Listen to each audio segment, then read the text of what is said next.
What if the healthiest vegetables we've ever known were buried by time itself? In the ancient empires of Rome, Egypt, and Greece, farmers cultivated plants that didn't just feed the people, they helped entire civilizations rise.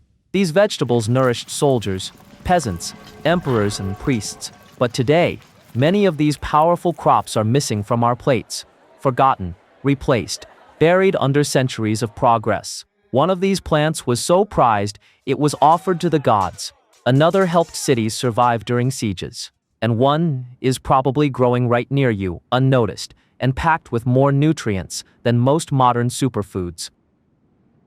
1. Alexander's, the Romans' secret super veg. Imagine a vegetable that thrives where others falter, in salty soil, rocky cliffs, or roadside ditches.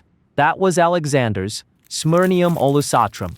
In the Roman world, it was everywhere. Romans didn't just grow it, they depended on it. Fortresses planted it nearby.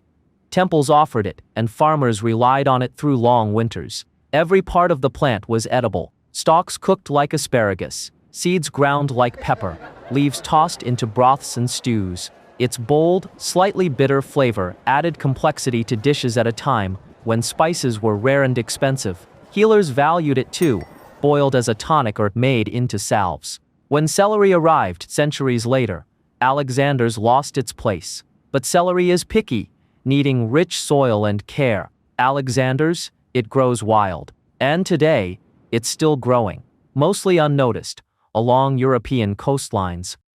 2. Lupin beans. Survival in a pod. In the arid corners of the ancient world, where wheat couldn't grow, lupin beans, Lupinus albus, thrived. These legumes were powerhouses of survival, high in protein, incredibly shelf-stable, and capable of growing in exhausted soil. Romans took them on long, military campaigns. Farmers planted them to restore tired fields. In marketplaces, they were soaked, roasted, and sold like snacks. Philosophers in Athens were known to eat them during debates, praising their energy and clarity of mind. They needed preparation. Lupins contained bitter alkaloids, which had to be soaked out.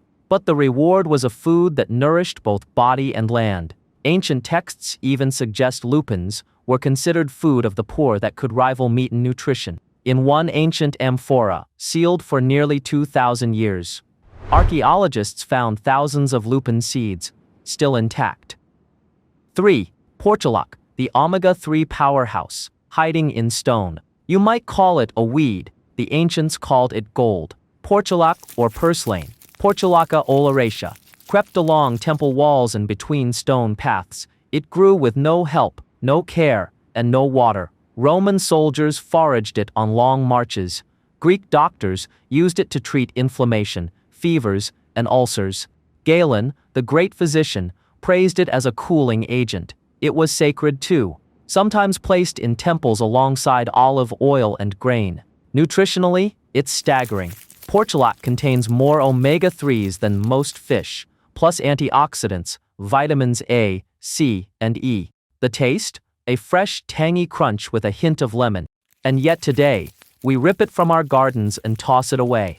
4. Skirret, the forgotten sweet root of the rich. Before carrots were orange and sweet, skirret, Sium scissorum, reigned. Romans adored its sugary roots.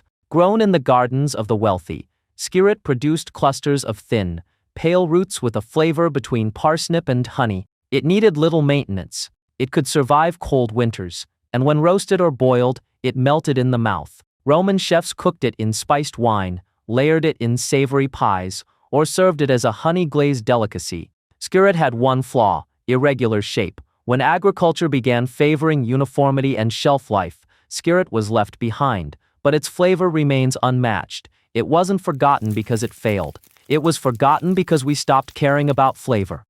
5. Chickpeas, the pulse that fed empires. Cicer arietinum, so vital to Roman identity that one of their greatest thinkers, Cicero, carried its name. Chickpeas were everywhere, stewed in Egypt, roasted in Rome, mashed in Greece. They weren't just food, they were currency, offering, and symbol. Chickpeas appeared in rituals and altars. Soldiers carried them into battle. Some even believed they increased strength and virility. They stored well, grew fast, needed little water, Philosophers praised them, priests blessed them, everyone ate them. But chickpeas weren't just sustenance. In Rome, they were power. 6. Black mustard, the spice that could save a meal. It's hard to imagine a world without spice, but ancient cooks had limited options, and black mustard, Brassica nigra, was a favorite. Tiny seeds, huge flavor. Romans mixed them with honey and vinegar to make sauces that transformed bland grains and meats. Healers used mustard poultices to treat snake bites and infections. It was a medicine cabinet and spice rack in one plant. In Roman villas, it grew in dedicated kitchen gardens. The golden fields of mustard were seen as signs of health and prosperity. Today, we favor tame flavors. But mustard's fire once meant survival. 7. Fenugreek, the ancient multi-tool. Fenugreek, Trigonella phenum graecum, was the miracle plant of the ancient world. Egyptians used it in childbirth. Greeks for digestion, Romans for strength. Its leaves were eaten as greens. Its seeds made spice and medicine. Its scent, a rich maple aroma, flavored breads and stews. It grew in poor soil, needed no irrigation, and yielded abundantly. Temple priests used it in sacred oils. Soldiers used it to recover. It even helped the livestock, and you can still find it. 8. Bitter vetch, when all else failed. Bitter vetch, Vicia ervilia, won't win beauty contests, but it saved lives. When drought or war ruined grain crops, vetch endured. Its seeds were bitter but nourishing.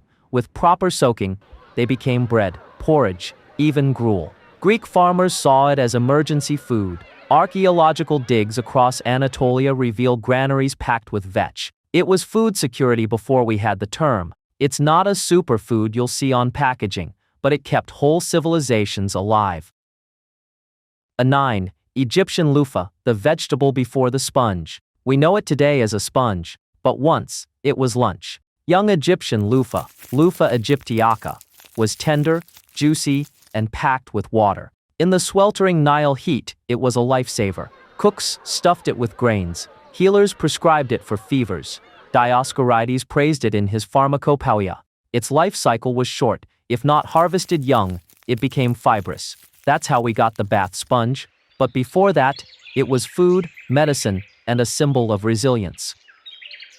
10. Malva, the herb of hope. Mallow, Malva sylvestris, is one of the oldest healing plants known. It grows almost anywhere, needs nothing, gives everything. Romans ate it, boiled it, healed with it. Greeks called it divine. Its mucilage soothed throats and wounds. Its leaves nourished the hungry. In famine, it filled stomachs.